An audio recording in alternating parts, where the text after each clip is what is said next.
here in the chat. We're gonna let a few more people join, but we got another session of town hall today.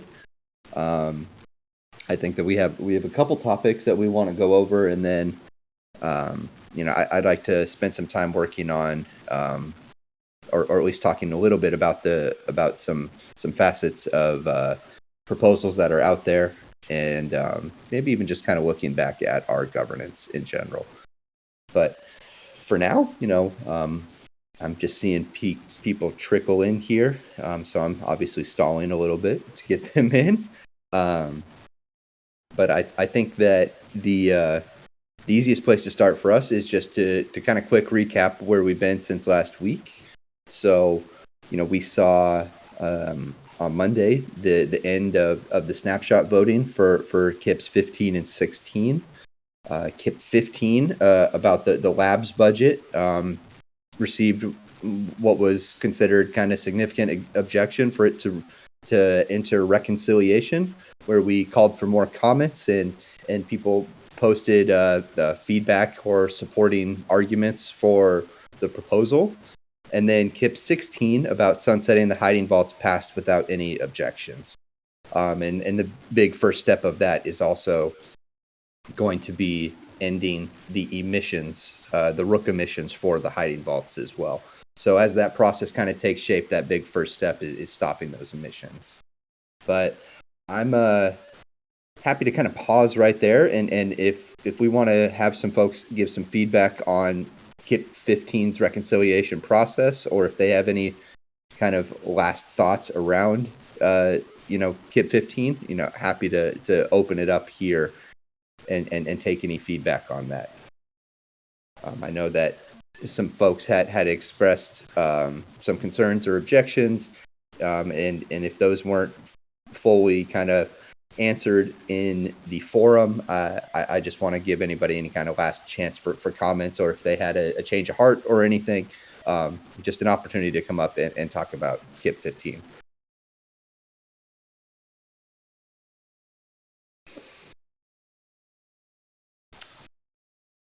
All right, Priest, I see you raise your hand. I'm going to call you on upstage here. Go on ahead. Yeah, not particularly a change of heart, but I just wanted to say I was one of the people initially opposed to KIP 15, but after the reconciliation stage, I think I've changed my opinion, and I'm fully in support. And I wanted to thank the team members for the thorough conversation and added document. Appreciate you hopping up here and sharing that. I'd like to actually just piggyback right on that.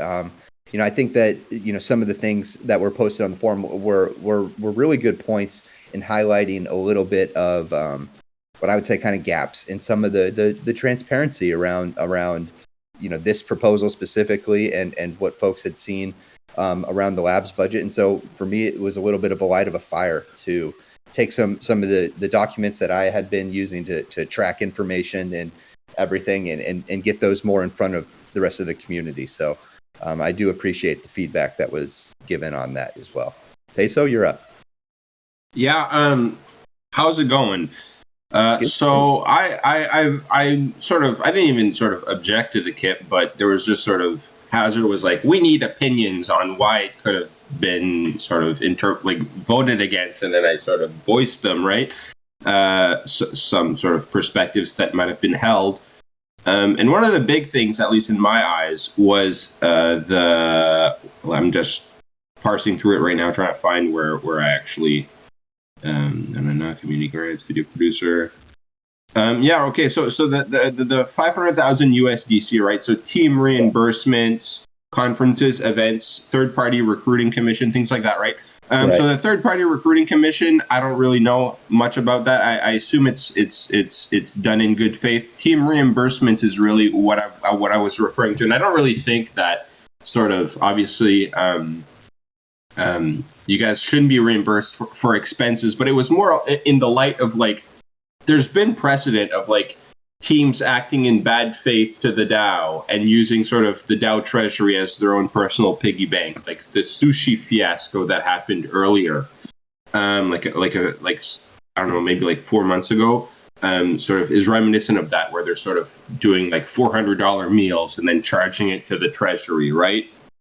And I just think that sort of having a more sort of a trustless way to sort of, we know how much is being spent and we don't really even have to verify it, right? So we just say like, here's like $300 for or like $500 for like 5 days or the week or whatever for food or whatever. And then that just sort of solves that problem in accounting. And it's sort of really negligible, right? I mean, it's $500 on like a multi-million-dollar treasury, but it also just speaks to sort of the level of respect contributors might have to the funds in the treasury or things like that, right? Right. I just think that sort of having a trustless way that sort of is non-exploitable by anyone, even if like I know you got like we were talking, Deets, and you were like, I was eating a piece of toast at the airport, and even then, that's kind of bearish because I was like, I want Deets operating optimally. You know, you need all your nutrients. You know, I want you to have eggs, bacon, and a glass of orange juice for breakfast. I mean, the fact that I didn't get the crab cake Benedict at the airport at 4 a.m. to get to, I can see it be a little bearish. I get that. I had a $16 grilled cheese at the airport, and it was half cooked. They forgot the grilled part. Hey, Pace, I understand where you're coming from, and especially, I mean, after the sushi thing, like, yeah, you definitely don't want people using this as like their personal playground, and we are, like, I can say we are very conservative on this side. You know, like, we're not flying first class, we're not staying at 5-star hotels. Matt's done a very nice job this week, kind of putting together our internal guidelines that. Hopefully, I assume that can be shared with the community, but kind of like what we're looking to do as for this. I mean, we're just, we're very cognizant of it, and we're certainly not using any funds like this to, rent yachts and whatnot at these conferences. Yeah, Troy, just to follow up on that, I think that you have the best interest of the DAO always kind of at heart for most of these decisions. And what, this has shown me is that, we also need to really show that we're acting in the best interest of the heart. And, for things like, per diem and stuff like that, there's going to be, established processes. And as a new DAO, these are all still things that, are being formalized. So looking at, this is kind of why I wanted this discussion to kind of lead into the next one, which was kind of redirecting some energy towards that, the budget format or, the budget framework document that's been written. And just, lastly around to clarify on the big costs in USDC from KIP 15. The majority of that 500,000, so about 426,000 of that was earmarked specifically for the recruiting fees. And there's a breakdown of our estimates based off of all the jobs that we wanted to hire that might possibly be going through either that, formal third-party recruiting organization or through our partnership with Bankless and kind of estimated out. And so that's where we arrived at that number. And you can see that in one of my follow-up comments on the forum as well, in the Rook and USDC estimates Google Doc. But I agree that this has just been a good opportunity for me as someone that wrote this proposal to kind of look in the mirror, make sure I'm providing the DAO with the right and enough information to make an educated and informed decision. Bars. For sure. Cool. Well, why don't we see? Does anyone else have any feedback on KIP 15 or the reconciliation process? I see a hand raised, but I lost it. It was Mr. Al Cappuccino.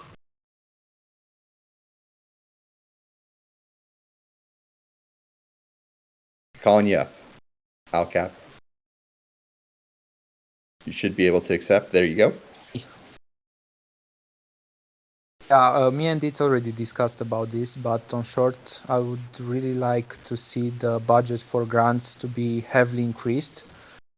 especially if we have and we already had community members that help us get different partnerships and connections. I think the amount we have right now is definitely low.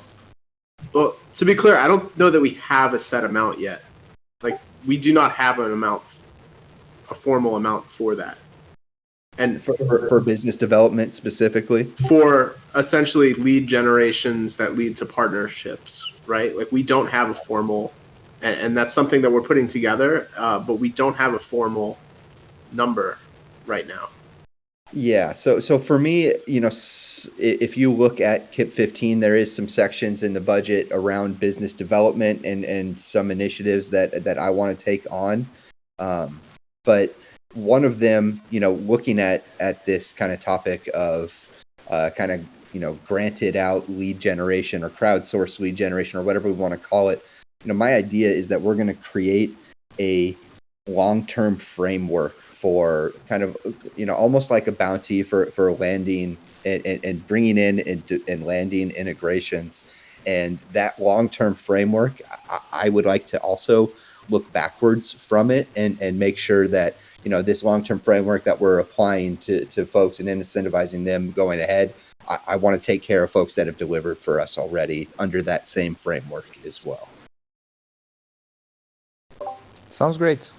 I really hope we gonna prioritize it, as it's better be done sooner rather than later. Awesome. Yeah, if maybe that's where we're landing, maybe that's the focus of tomorrow's workshop is building that framework as well, and that's something that we can either discuss at the end of this or asynchronously before tomorrow's governance workshop as well. All right, thank you. Yep. All right. Any other KIP 15 comments or reconciliation comments or anything? Tommy, I see you came up here. You have any thoughts that you want to share with us? No, I'm just hanging out. You're just advertising that profile picture. Maybe I have like a comment on the recruiting fees. Yeah, we partner with at least like one external agency that charges like a 25% of year one fee, which is, very high. We're being very selective with that, and only for like roles that are just super hard to find and are really essential.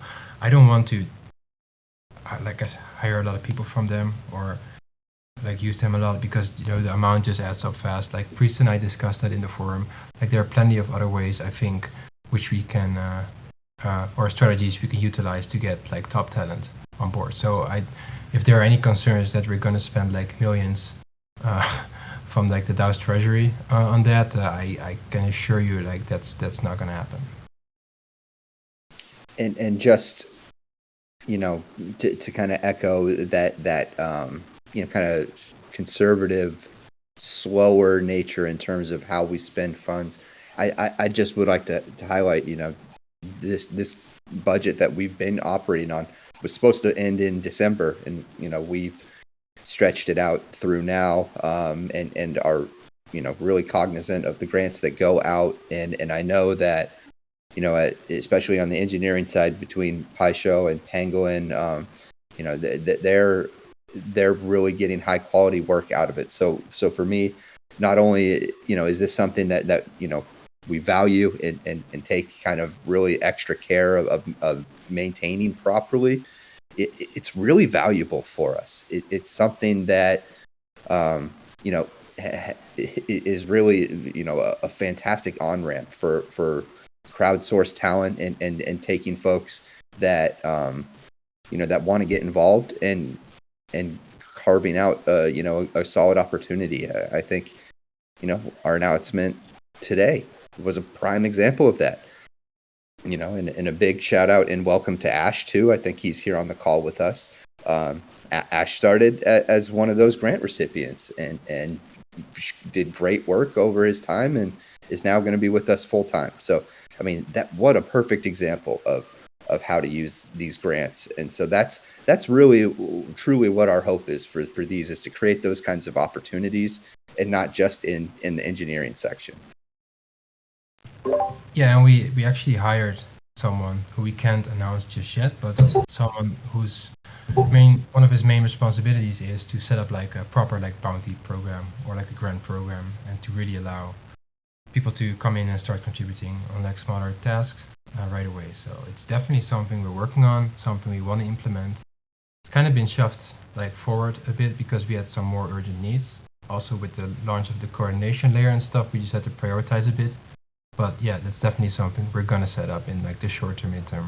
I'm pretty excited about that. Right. Awesome. All right. Well, very last call. Oh, Matt, I see you hopped up here. Matt, go on ahead. Yeah, just kind of want to reemphasize something. I've really enjoyed most of the comments that were kind of on our lab's budget.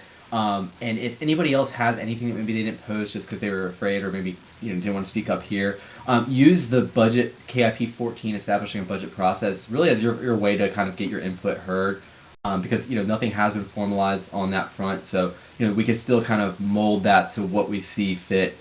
So I encourage everybody to check that out and put their feedback there. Thanks.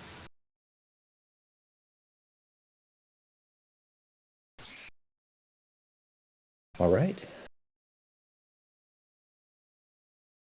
Cool. Well, I think we can move on to the next item, which, I mean, as I said, I think they blend together pretty well, which is, thinking about reconciliation for KIP 15 and looking at, kind of improving transparency, and making sure that, the DAO is well informed, that the DAO has the right information in front of them. And so, I'd like to kind of open it up and talk a little bit about ideas around ensuring that everybody is properly informed, and that, we're creating a system that reinforces, consensus and reinforces, that sense of transparency and openness. So, for me, I as I've been managing my, our lab's multi-sig, so in partnership with PyShow and Jay-Z as well, I had created kind of internal tracking documents for my own, help to manage what transactions have gone out and everything. And now that, those are public, it would be kind of, beneficial for us to think about extrapolating that process to any of our other actions, or just thinking about ways that we can, if you're seeing a gap of in information around some of our actions, that, I'm just opening it up to kind of folks thinking about, in a way, us getting you the right information that you need to make proper kind of governance, participation, and decisions.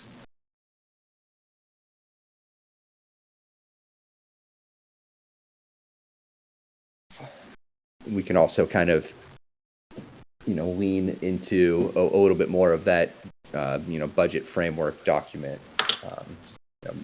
The depth of that, I think, is really great.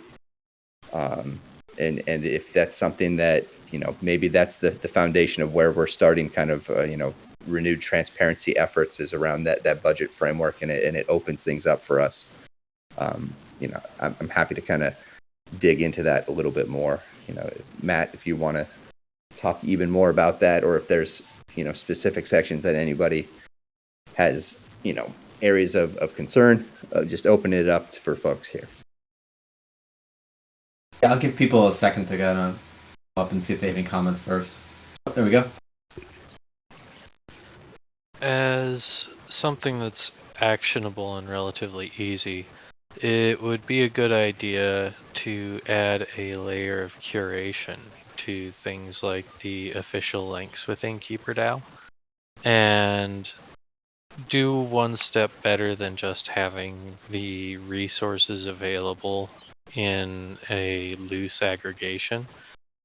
curate it so that the necessary information for those who are the newer member can rapidly access and navigate the available information sources and the links therein, especially in a way that is relevant to their specific interests at the moment that they hit the onboarding funnel. By adding a human element there, if you are able to do so, you will be able to get maximum responsiveness and therefore the optimal achievable results. Just writing down notes here. Thanks, Joe. I appreciate you hopping up and sharing some thoughts there. Looking at the resources that we have at hand, I think that there is definitely an opportunity for improving,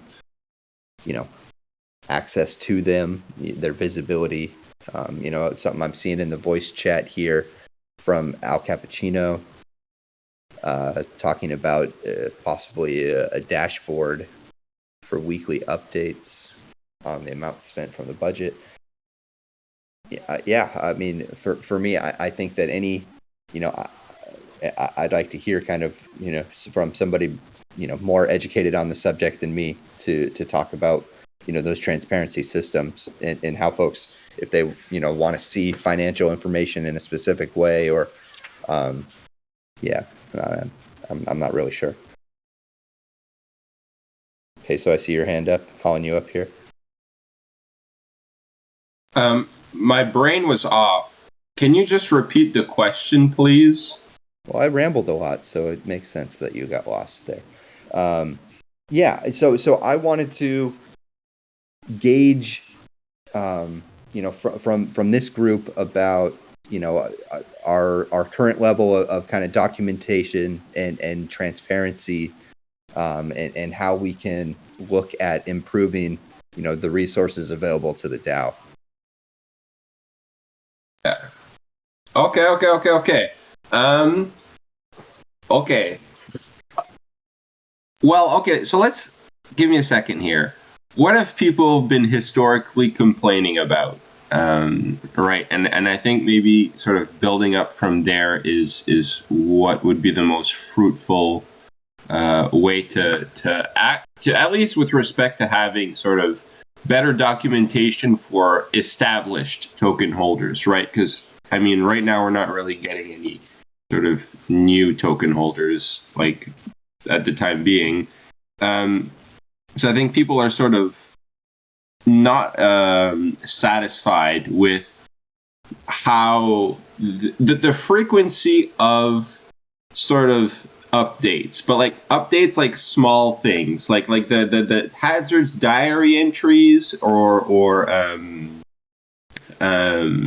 like just everyone's, like you were doing diary entries, Maddie was doing diary entries. That was a big hit, but then it was like it sort of wind down a lot, so maybe just have it like a weekly meme, like or like where like maybe Hazard or you or just like someone just like once a week you just give us an update, because on a day-to-day basis, there might not be much, like a lot interesting, but I think over the course of 1 week there's certainly some sort of small tidbits of information that are sort of unknown to us but apparent to you guys that I think everyone would be happy to know with and would sort of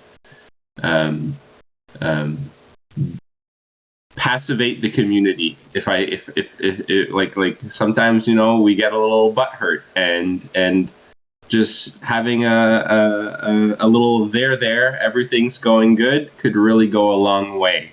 That was a little bit rambly, but it's okay. And if I think of anything else, I'll let you know. That's all I can think of on the spot. Cool. Appreciate it. Joe, did you unmute there?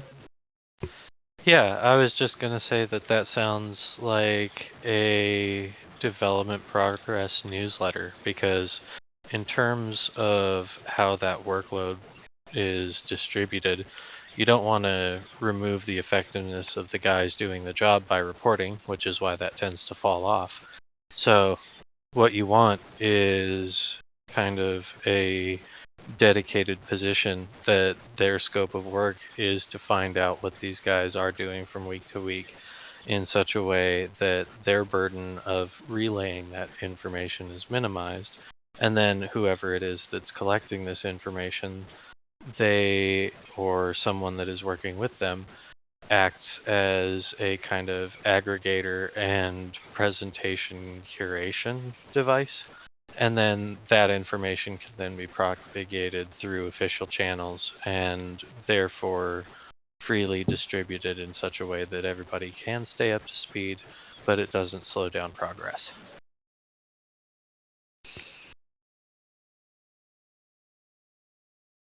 Cool.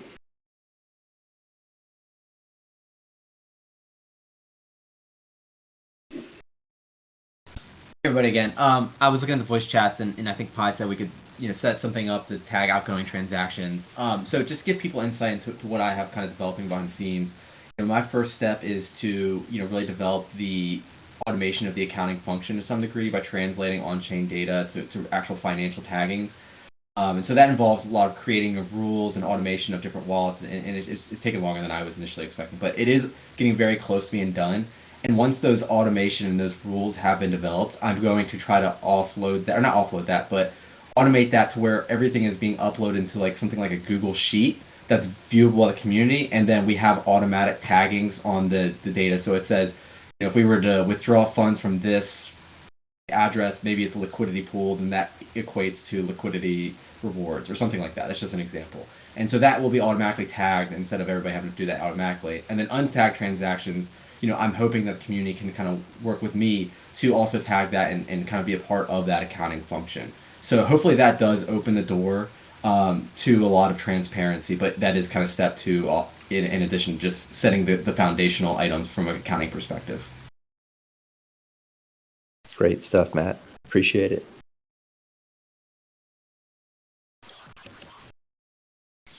All right. Happy to take any kind of last comments here on the theme about kind of transparency and documentation.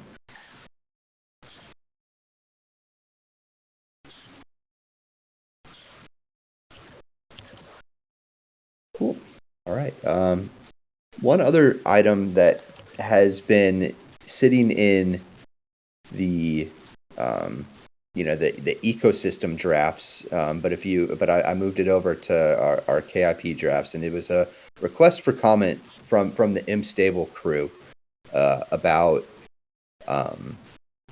working with them on an opportunity in mstable save, and so I'd like to at least kind of put some remind folks to put some eyes back onto that and follow up with some comments. I think there's only 1 or 2 comments on it right now.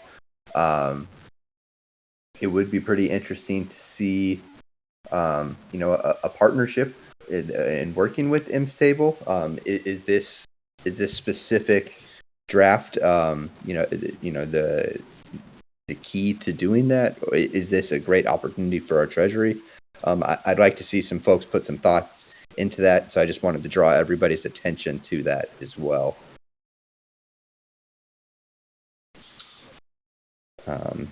And Matt, I know that you had looked at this. If you had any comments on this one, I would love to hear from you on the mstable stuff. Yeah. So I've had direct contact with the team there, and they're really great guys. And definitely something I want to deepen our relationship with more. I can't speak too much on the integration front, but know that we are working with them on integrating, our product suite into theirs, and in a way to kind of align our incentives even more is to, put more of our cash to work in their ecosystem. But we are definitely doing that in a conservative way. And I think that as their KIP stands, it's $500,000 per quarter, and we can increase that or decrease that if we need. But just know that it's a relatively conservative way to deploy our capital and kind of keep them incentivized to continue to integrate with us. So that's kind of my whole thesis on where we deploy our capital, is to try to really work with incentivized and aligned parties where we also get integrated in secure order flow or whatever else it may be.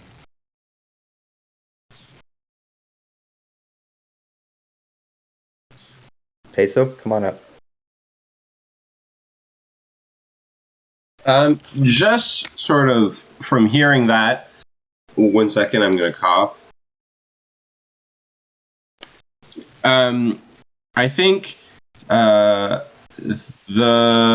most prudent way to move forward with that proposal would be to sort of, instead of having it sort of as is, we maybe just have it as like a one-time 500,000 allocation, and then after the other quarter, right, we can just sort of evaluate again at that point in time, just so we're not sort of stuck in this sort of trap of like, oh, we have to keep sending them money regardless of sort of what market conditions we're in or whatever the macro state of the market is, right? So that's just sort of my 2 cents of just having it be like a one-time thing, and then we can reevaluate next quarter. This just seems like the most prudent approach, in my opinion, but maybe I'm missing something.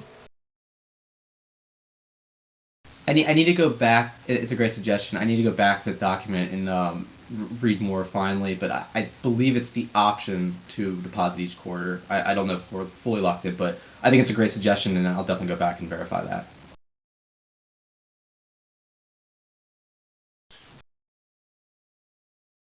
Great. Appreciate both you Okay, guys. perfect. Awesome. All right. Well, I'm happy to open it up to any general topics for folks or general updates or anything. So coming right back up. All right, gamers. CVX, some spicy things happened. We're unlocked. We might sort of, people were talking, maybe do we have to submit a new KIP? Can we just sort of make a decision on the fly on whether or not we should just sort of have like 1 or 2 town halls? We all sort of talk about it communally, hold hands, sing Kumbaya, and then relock it. So I think we should talk about that. Do we want to relock our CVX? I know some people might be wanting to liquidate that position. Some people might want to keep that position. And I think this is sort of an excellent time to open up that conversation right now when we have sort of everyone here, right? And it's so fresh. Yeah, we've got a solid group here. I'm happy to kind of kick off some thoughts on this. I guess I've kind of fallen into kind of, a pseudo project manager for running kind of our CVX stuff, and had a solid group of community members to be my kind of advising group and help guide decisions around voting and conversations, in terms of partnerships and ideas around it in general. So let me just kind of first pause and just say, I'm not sure how many of these guys are on the call, but for all the folks that have still been throwing their heads into this CVX working group, a big thank you for that. For me, these last couple of weeks have been pretty interesting thinking about CVX. And I keep finding myself kind of falling back on asking myself, kind of the same 4 questions around it. Like, does this fit with our core mission, vision, business, for what we're doing to make KeeperDAO successful? Does this fit? Something else, is this something that we can do better than anyone else? And is this investment worth, kind of hiring and allocating resources to manage, and as well as using team bandwidth to manage it? And then really lastly, is CVX going to hold its value? And looking at these, I think that those first 2 kind of questions, does it fit with our core business? And is it something that we can do better than anyone else? I mean, I think that's kind of, not an obvious yes, and maybe even really more of a no. That I don't really know how it still fits exactly with what we're trying to accomplish. And then kind of on the 2 other questions, is it worth our time to kind of hire and manage it, and will we see an ROI, an additional ROI to kind of grow this, and will it hold its value? I have no idea. I don't really know how we can truly define that really well. But really, for me, for this to become something that's extremely effective, I feel like there's a ton more resources that would have to be poured into it. And that's kind of something that keeps going back to, is like there's going to need to always be somebody to manage the votes. There's conversations always happening around it. And even as we do that, have we gained, very much any kind of extra value from kind of having a hands-on approach to this investment? Even if we do kind of scale up this team, are we pulling talent away from, things that somebody could be working on that's a lot more impactful than, getting an extra % every 2 weeks on our votes? I don't know. So I don't have those answers, but I kind of wanted to kick this off with those thoughts because, really, like, it's been a fun project to manage. I've had a great time. I've learned an absolute ton. I've enjoyed who I've worked with on it, but it becomes unclear to me that this is like the most valuable use of time and resources in the DAO. And so that's just kind of where my head's at right here. And this is just, me as Kyle, as the project, the guy kind of running, some of the, most of this project. And so that doesn't really speak for community or for the team or the DAO. This is just kind of my opinion. But yeah, I'm kind of, I'm not even looking at what price CVX is or our daily things, or our biweekly vote revenue. I'm looking at, like, is this the best thing that we can be spending our time doing? And I don't have the answer to that. So as far as the time stuff, I think there is an opportunity with Badger DAO, correct? Where they can handle a lot of that stuff.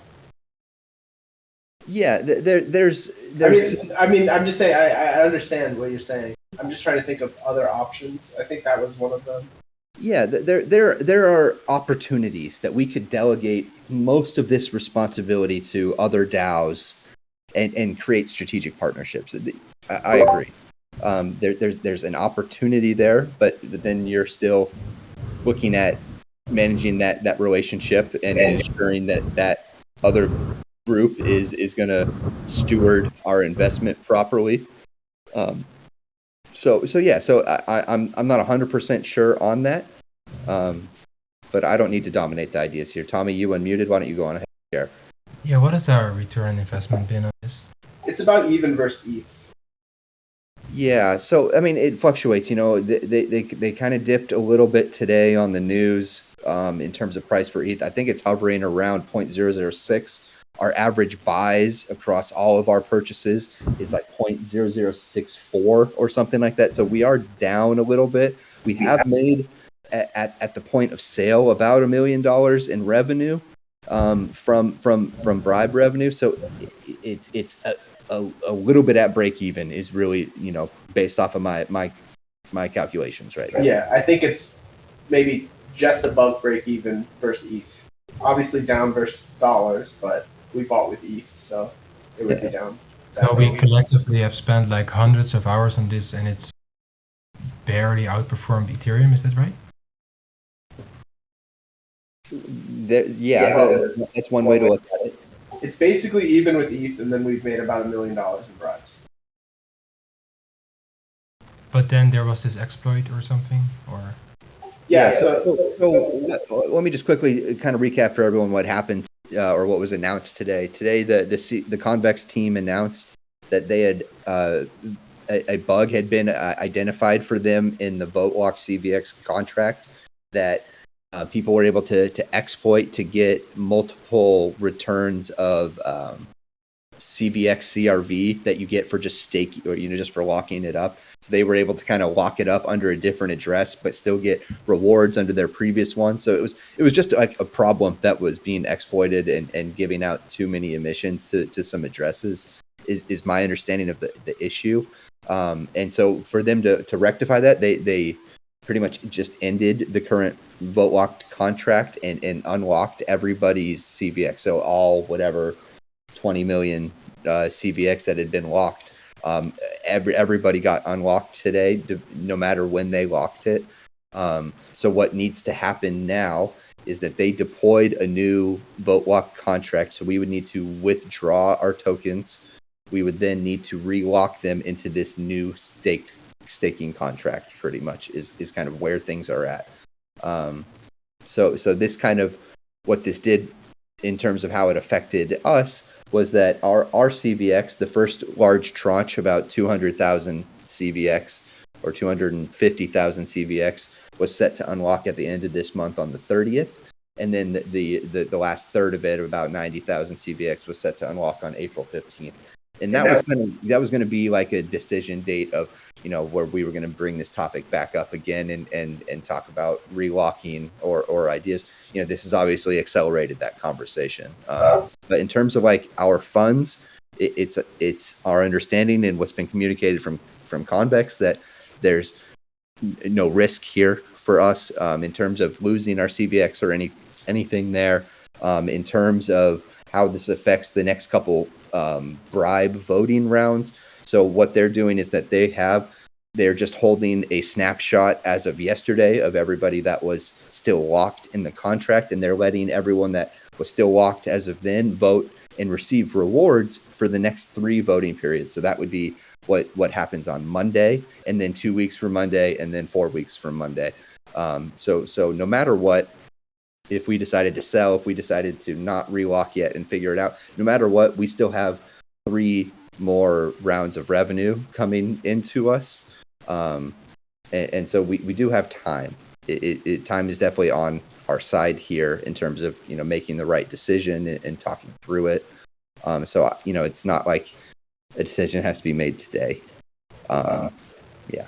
Kyle, so if we did relock our tokens, does that 12 weeks start over, or do we still get our initial unlock? No. So if we were to relock today, it's going to be for a full new 16-week period, so another 4-week or 4-month, chunk of time, to lock it.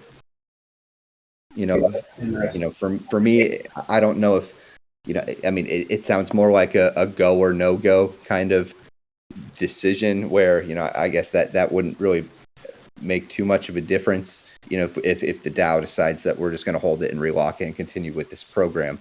But yeah, so I think that's something that needs to be talked through. But Peso, you had some comments. Why don't you go on ahead and unmute?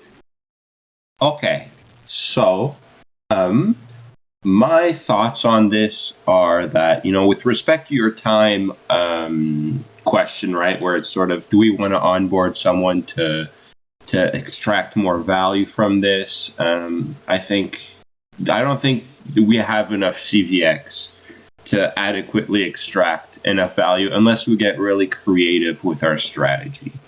But then if there's solutions out there that require like 0 time, if I'm not mistaken, like we can just deposit to Vodium and let Vodium manage the votes however their algorithm wants, right? To sort of maximize dollar per vote with a bias towards CRV ecosystem tokens, I guess. So yeah, that's what I have to say about that. With respect to liquidating the position, I'm open to the idea if there's sort of an argument that I can sort of really wrap my head around, because sort of the CRV has sort of proven to be relatively lindy in the space as with respect to sort of stablecoin swaps. I mean lossless stablecoin swaps, basically, right? So I don't think CRV is going anywhere, and CVX sort of having this stronghold on a lot of CRV votes is definitely valuable, and it's proven to be a source of non-native assets into the treasury, right? And then we can later use that to sort of incentivize the staking pool or whatever we really want to choose, right? So that's obviously something to be mindful of. And do we think that CVX is going to sort of go up, go down based off of sort of the current state of the market and what we think is going to happen, right? I mean, it's sort of hand wavy, but also that's all we can do, right? At the end of the day is sort of make an educated guess and act upon it, and then cross our fingers that we made a wise decision. Great. Well, I mean, we can look at like the performance of the investment, and if it's not even outperforming ETH, and it's a directional asset, and it's just been exploited, and we might be on the verge of like World War III. I mean, that's kind of a good reason to liquidate it, right? I think you have to like go back to the original vote. Like the original, the convex position was not necessarily to have it as a investment asset, but rather to then use it to further the Rook flywheel. So I believe Curve has already launched their factory pools, and you're already able to create your own factory pools and create your own gauges, which is what I believe the original intent for the convex position was. Now, whether that's still intact at this point, I think we should probably have a more focused discussion on as a DAO itself, because a lot of the key actors that were initially around to spearhead this proposal are no longer in the community. So I think it's not necessarily a bad idea to like have a discussion about the future of this position. I think if it's solely used as solely used for its bribes and its potential capital gains, I don't think it's necessarily that good of an idea to keep the position. But if you do actually intend to create a Rook ETH factory pool and use gauges in order to drive like that Rook interest, I still believe that it's a relatively decent play. But as that Deed said, I would probably need a dedicated team to actually focus on that, as it would be relatively capital like human labor intensive. Yeah, that's a discussion you should have. One thing also that has been affecting the CVX price is this Mochi unlock. That they relocked their yeah, I saw they did relock today for 16 weeks. So there's been a lot of fear about that hitting market and on the 10th, and so. But all of this is still a distraction to our core mission, to be honest. But anyway, that's a really good point, because that was, I guess, the main intention behind this skip in the first place. Yeah. Paisho, I see you hopped up here. You want to share some thoughts? Yeah, sure. So on the topic of the factory pools, so I don't have the numbers on hand, but I think it was determined a couple months ago that it's actually more capital efficient if your goal is to have a gauge for your factory pool to bribe for those votes rather than to acquire CVX. So I mean, we have to do, like you said, as a DAO, we'd have to look at that and do the math. But I think, because we would no longer be getting the bribe revenue, and because the amount of votes that we're going to get is not nearly enough to fund the gauge to the level that we originally set out to do, both because we didn't acquire the 1 million CVX and because the votes have been diluted significantly since then. I don't think that math is going to work out anymore. If we wanted to put a gauge on a factory pool, we would probably be better off bribing than using the CVX for that. For those reasons. I have a question for you, Paisho. First, well, two actually. Now that I think about it, can you link me whatever that math was? I'm curious to read it. And two is, was the sell pressure of the token onto the market factored into how capital efficient that is, or was it simply just sort of dollar per dollar sort of spent on bribes versus dollar spent on acquiring CVX to get a factory pool? To be honest, I don't really remember. This is just this is something that I saw a while back. I can go look for those numbers, and we'd also have to factor in, so the math in the original KIP, we were targeting some specific range of APY on our factory pool, if I remember correctly, and that was supposed to be, that was supposed to, incentivize some target liquidity in that pool, which would, kick off this flywheel or whatever. That math specifically is what I'm referring to not working out anymore, based on all these different factors. Yeah, we definitely would want to look at those numbers again now. Thank you. Yeah, just to echo something from Paisho, from the original intent of the KIP, we were going to need to be spending about 1,000 Rook every 2 weeks on bribes, as it was originally said as well. So that I don't know if we still intend to pay for bribes, and I think that amount is going up probably higher now as well. So it's something that needs to just be considered as well. Spaghetto, I see you got your hand up.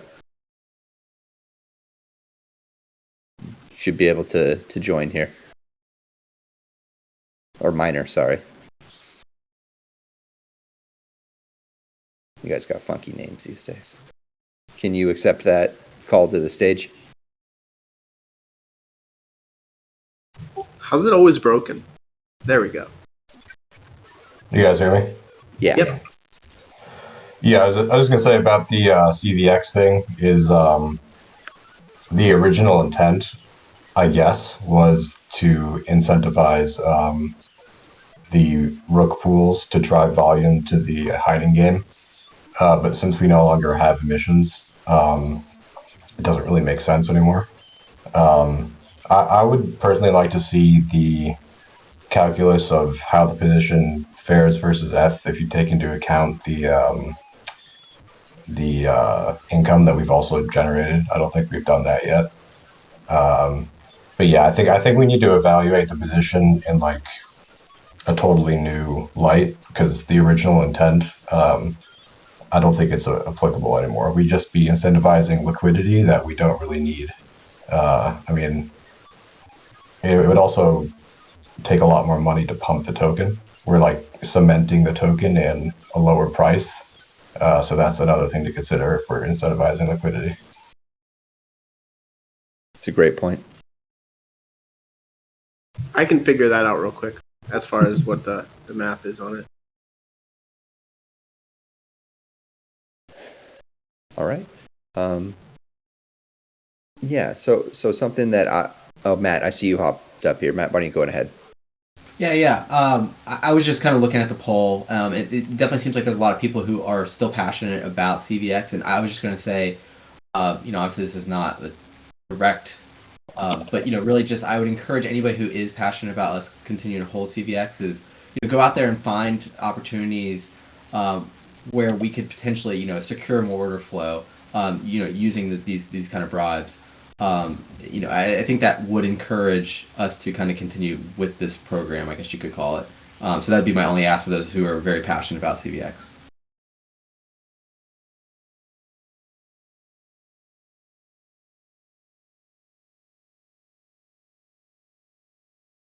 Yeah, I would.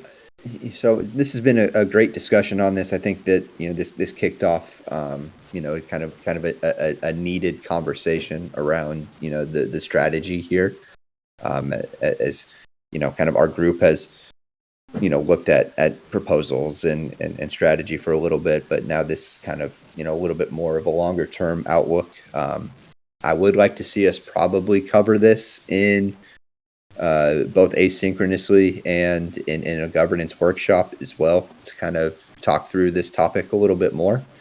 If that's something we need to do tomorrow, we can make that the focus for tomorrow as well. If not, we can schedule the following week. But I just want to say kind of great kind of first thoughts around here as well. It looks like everybody kind of says we need more information and we need to understand this a little bit better. And I think that's a great way to kind of look at this to start.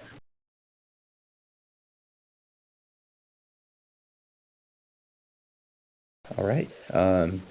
We're hitting just at the hour here as well. So this has been a great conversation. I'd like to just kind of leave this last little part again. If anyone's got any last thoughts or things that we didn't cover here today before we close out. Troy, you got something? Oh, sorry, I just hit my shift. Nope. Push to talk. Gosh. Well, cool. This is great. Yeah, I can just real quick. I don't know that we've covered ETH Denver really our trip out to Denver. For those that don't know, me, Kyle, Matt, and Pi Show, we're all out in Denver for ETH Denver. That's my first conference since the Consensus 2018, which was like the worst, as the top of conferences. But we really had a great time out there and got to meet a lot of our current partners and a lot of potential partners. So we didn't have a booth, but we really were able to get around and speak to just about everybody that was there, and then just meet a ton of people, whether in the coffee line or waiting at the food trucks. We've had a lot of really, really good stuff coming out of it.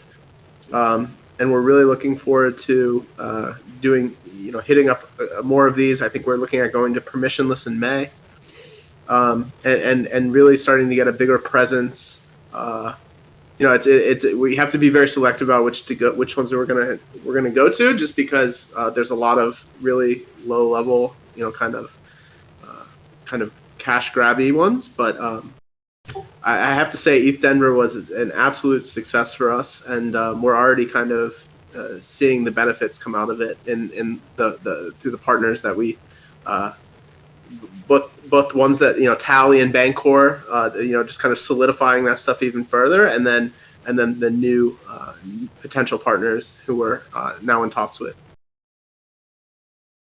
Yeah, and just to piggyback off that, just the community, if you are hesitant about going to that or considering whether it's worth it, go. It is literally the time of your life, and you're going to make better connections in that space than you probably ever will, or any other venue. So definitely encourage everybody to join next year. Yeah, I would agree. It was a really, really, really great week. Yeah, I will say that is something actually in terms of the ETH Global events, Denver is unique because it attaches a public conference to the hackathons that they typically do. So you're not, as we've investigated, these opportunities, because we saw the opportunity at Denver in terms of getting in front of people, getting in front of developers, getting in front of potential talent. The value, the ROI seemed very apparent to us. But Denver, as I said, it was unique. They don't, in terms of like ETH New York City or ETH Amsterdam coming up, that's a closed hackathon that only the protocols and the what they're calling the hackers are allowed inside. So Denver in it of itself just was an opportunity that, I don't think you're going to see much like that this year.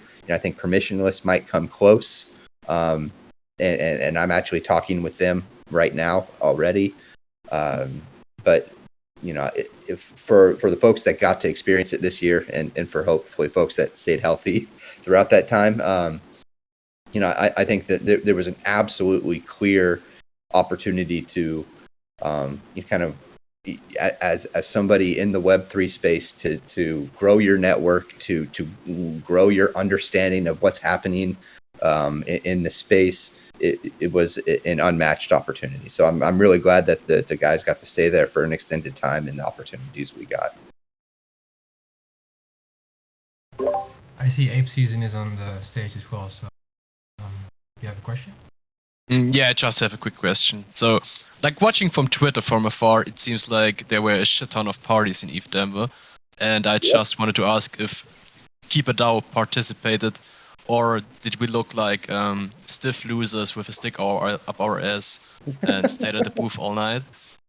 And did the treasury pay for the party, because that's a use of money I can make peace with more than just paying for Deeds to stay in his hotel room all night. So funny enough, we got to go to some fantastic parties at the expense of many other DAOs and protocols. So that was awesome. We got to go hit up Open Bar, in live music. I would not say that they invested their money well in DJs, but that's neither here nor there.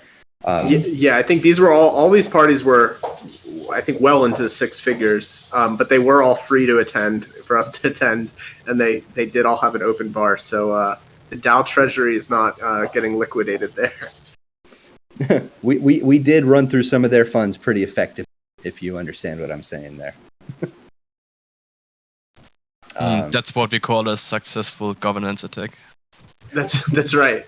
The aerospace museum party was one of the cooler ones I've ever gone to, for sure. Yeah. I would say that even some of the side events one that I missed that I really wished I got to be a part of was the poker game, where apparently you got to sit down with a bunch of influential folks. I think we even had some business development meetings come from sharing a table in the poker tournament. So, yeah, who knew that Matt was a poker god? Oh, well, I guess I could have guessed he was counting cards or some crap. Yeah, that's true. All right. Well, we can rein this in. Troy, thanks for giving a little recap there. I would be a major advocate for us doing these going forward.